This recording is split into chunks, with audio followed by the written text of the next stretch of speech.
Hello everyone, it's Andy Quildan here. We're 2 weeks away from the Revolution Pro Wrestling 13-year anniversary shows, and sitting alongside me here live in Berlin are two of the men who will be contesting in one of the most hotly anticipated contests of the entire 13-year anniversary weekend. There's no championships on the line, but as I'm sure we're about to find out, if you speak to these two, it feels like there's a whole lot more. As ladies and gentlemen, I'm joined by the former undisputed British heavyweight champion, the Grand Slam winner in Revolution Pro Wrestling, Michael Oku. Hello. And the youngest in charge, the current and youngest ever TNA X Division champion, Leon Slater. And listen, we're going to start with you, Leon, because look, you asked to bring us together here today. We've been in Berlin for a couple of days now, and there's been, I think it's fair to say, a little bit of tension between the pair of you. And 2 weeks ahead of his contest, I think it's fair that we sit you two together and we just kind of put it all on the line, lay it all out there. For sure. And you know, there's a reason I asked for this. You know what I mean? I could be enjoying the beautiful sights of Berlin right now, but there's a reason that I asked for this. And the reason that I did ask for this is because last time in Doncaster, I feel like the whole narrative was that Michael Oku was in my head. And after the match finished, after the dust had settled, me and Coach, we watched the film back, and I realized that the story wasn't that you were in my head. I was in your head, Michael. And heading in to the anniversary weekend, I'm digging further and further and further in there. That's a good, like, in your head is a good little expression. What does that actually mean? What does that actually mean? What do you think I'm thinking about when it comes to Leon Slater in my head? Do you want to know my honest answer on Please. this? Okay, here we go. We're getting some honesty finally. Yeah, okay. Finally. Here we go. Yeah, go ahead. I think you're terrified, bro. I think you're terrified. And I say this because when I look in your eyes, I can see it. And you try to put on this whole big bravado of, oh, now we play and oh, I'm the man. But I can see it, man. Because you're holding on to something that inevitably you're going to lose. Whether that's at the anniversary show, whether it's at a later date. Because, bro, I'm 20 years old. And I'm the youngest X Division champion of all time. And how old are you again? You're, what, 31, 32? Okay, sure. Yeah, that's how time works. So I've got 11 or 12 years to get to the age where you're at, my boy. You know what I'm saying? And in 11 or 12 years, you're going to be 42, 43, you know what I'm saying? And you're already pretty broken, dog. Andy mentions it every week on commentary. The neck shot, the back shot, the knees, the shoulders, the eye from Luke Jacobs. You know what I'm saying? So it's inevitable, man. It's a matter of time that I am going to take your spot. And I'm predicting it. I'm calling my shot at the anniversary weekend. I am going to take your spot as number one in British wrestling. That's cool. But haven't we been here before? Haven't we been sat opposite each other with Andy in between us? Where you said all these pretty words, these beautiful, fine speeches. Man said fine. And then we went to Doncaster because that's the beauty of pro wrestling. We can talk all the talk. But then the bell rings. And I left. Still the undisputed British heavyweight champion. So keep talking, but we're going to get to Crystal Palace. We're going to get to that very historic venue for pro wrestling as well as me. And we're going to see that on that grand stage, if you really can prove what you're saying to be true. I mean, I think there's a couple of things you're forgetting about there. It's not only you that has history in Crystal Palace. I became the youngest ever cruiserweight champion in this company's history in that venue. And I think it's funny that you talk about Doncaster as well, because if we're being honest, the Michael Oku that sat in front of me right now is not the same Michael Oku that beat me in Doncaster. Because what's happened since then? You're not champion anymore. I don't see God around your waist. You've been getting hurt. You've been getting battered, bro. And that streak continues in Crystal Palace. I think that's an interesting point to pull you up on. And I'm interested to know, Michael, what your mindset is going into this contest, because as Leon just alluded to, you are no longer the undisputed British heavyweight champion. That accolade now belongs to Ricky Knight Jr., who's of course going to be going one-on-one with Shah Samuels for that undisputed British heavyweight championship versus Shah's career. Maybe we'll touch on that later. Maybe we won't. We'll see where we go here. But surely now the championship's not on the line, it changes everything. So just tell the people at home what it changes about this contest for you. Well, I mean, to me, the view is the same. Yes, I'm not the champion, but I want to be champion again. And the way I see it, Leon has his sights set on the British Heavyweight Championship, as he should, as you should. But I also want to become a 3-time undisputed British Heavyweight Champion. There's only one other person that's done that before. And that's Zack Sabre Jr. And I'm all about making history. And just because I've won it once, as we learned, didn't mean I couldn't win it twice. And just because I won it twice does not mean that I can't win it a 3rd time. And listen, you're the talk of the town. I would argue, so am I. I would say that we are the 2 most talked about British wrestlers going today.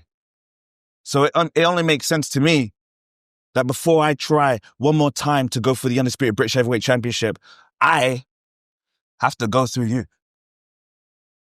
You know what? I think, okay. I think we finally found something we agree on, that we are the 2 most talked about British wrestlers on the independent scene today.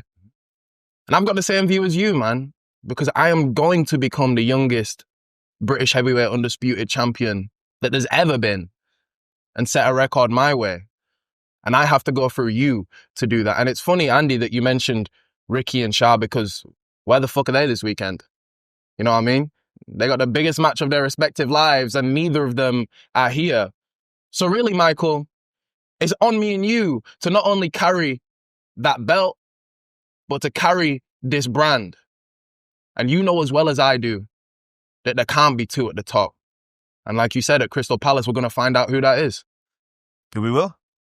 Mr. RevPro will remain to be me. Mr. RevPro. Mr. RevPro. Mr. RevPro. How can you be Mr. RevPro? How can you possibly be Mr. RevPro when you're here, there, and everywhere? I swear to you, Michael, this year I'm going to be more committed than you've ever been to this brand. Regardless of my commitments elsewhere, I am going to be Mr. RevPro in 2025. The name Leon Slater, the name the youngest in charge, the YIC, however you want to call me, is going to be synonymous with Revolution Pro Wrestling in 2025. Okay, cool. If you want to be Mr. RevPro, there's only one person to beat to do that. And you're looking at him. If you want to be committed to this promotion, you got to get through me to really prove that that's the fact. That there's a reason that I'm flying the flag of Revolution Pro Wrestling, because no one can do it better than me. No one can get in that ring and do it better than me. But then, that's where you step in. You can have your big moments and brush shoulders with the famous wrestlers, and they can say, yeah, he's really good. They can come through the curtain, but before they come through the curtain to surprise you, they can say, so his name's Leon? Okay, cool. Okay, got it. And then they can do that and then make you feel great about yourself. But what I do when it comes to Revolution Pro Wrestling, I bring the top guys to come and wrestle me at Revolution Pro Wrestling. MJF doesn't come and say, hey, I just want to say, hi, you're pretty good. No, he's like, no, I want to wrestle Michael Oakley at York Hall, Bethnal Green for RevPro. That's the level, that's the standard that we're talking about here. And don't think, and I'm not going to take full credit for this, but we talk about RevPro being a big brand in professional wrestling. There's reasons that Mercedes Moné wants to come to Revolution Pro Wrestling and become the British women's champion. And listen, it's the work that a lot of people have been putting in over the years. I completely admit that. But you can't say that I don't have a small part to play in that. And you've done a great job, bro. I'm not going to discredit anything you've just said because you've done a fantastic job. Thank you. All I'm saying is I can do a better job. I can take Revolution Pro Wrestling to places you've never taken it before. I can bring people that's never been here before to Revolution Pro Wrestling. You talk about people not knowing my name. You talk about people asking people what my name is before they come out the curtain. At Crystal Palace, they're going to know my name. And you're going to hear my name when you're looking at the lights and I'm on my way to becoming the new British heavyweight champion. But we'll see. Listen, we will see in 2 weeks' time at the Crystal Palace National Sports Centre. Now, I just kind of want to get some final thoughts from you guys before we wrap this up. And listen, I don't want to, poke the needle too much here, but I'm just going to ask look, I believe it's a leading question, but I think it's a fair question. And I'm going to ask you, Leon,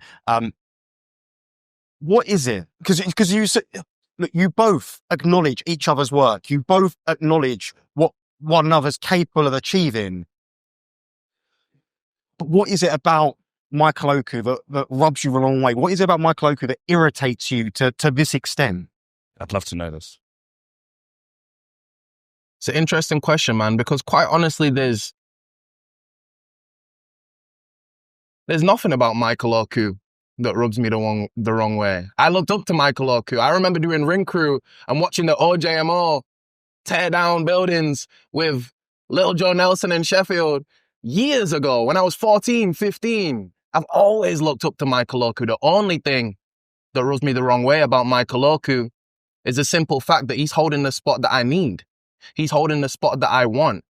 And I've been striving for that spot ever since I landed in Revolution Pro Wrestling. And my career and my life has finally got me to a point where I'm ready, more than ready, to take that spot. And him and his, quite frankly, fragile ego just can't move out of the way and let me take my place at the top. And that's all it is, man. That was a very eloquent way to say jealous. A fine speech. No, very eloquent to say jealous. Just a long way to say jealousy. The problem you have with me is jealousy. Okay. The problem with me is that everybody's talking about me as the face of RevPro, the face of British wrestling. No, regardless of the matches you have and you go here and you do these tapings at TNA and you come back, people are still talking about me as the face. And you can't handle that. That's what the issue is. And hey, Andy, you're in an amazing position. The beauty of you as a promoter is you get to put these two bulls in the ring and we get to fight and we get to decide who indeed is the man in charge. Youngest or not, I'm telling you that I am still here to stay. I ain't going anywhere and I'm going to take everything that belongs to me, which is the Undisputed British Heavyweight Championship. I'm becoming a 3-time champion and I'm getting through you to get it. So, on that note, for Leon Slater, it seems to be very much about business. And Michael, you've spoken a lot about business. But is this more than business to you? Is this personal? It's professional wrestling. And this is personal to me. This is my life. So yes, I get it's the professional wrestling business. Everybody says in this business. But this is personal. This involves my life. This involves my family. This involves my loved ones. So yes, if he wants to take something from me as precious as the top spot in RevPro, which is that's what we're talking about, then it's personal. Well, listen, for my money, this is one of, if not the biggest matches in British wrestling history. It's not the first time I've said it when you two are sat side by side. And it seems almost weird that without the Undisputed British Heavyweight Championship on the line, it seems to still feel bigger than it's ever felt before. It's all going to go down in 2 weeks' time, Crystal Palace National Sports Centre. Before we finish, any last words? We'll start with you, Leon. Michael, I've said everything I can possibly say to you. I've told you I'm coming for your spot. I'm mystic with the way I make these predictions. Yeah, you beat me in Doncaster, but I just pinned you in the 229. And at Crystal Palace, I'm going to do it again. Well, you can think that you're in my head. You can think that you've got the perfect game plan and you can speak to Kirch as much as you want. But I'm telling you, Doncaster is simply a spoiler of what's going to happen in Crystal Palace. You see that? Well, there we have it. Michael Oku, Leon Slater, Crystal Palace National Sports Centre, the 13-year anniversary shows, two of the very best. Is this a fight for the future? Is this a fight for the now? One thing's for sure, it's a fight for the face of Revolution Pro Wrestling. We'll see you at Crystal Palace.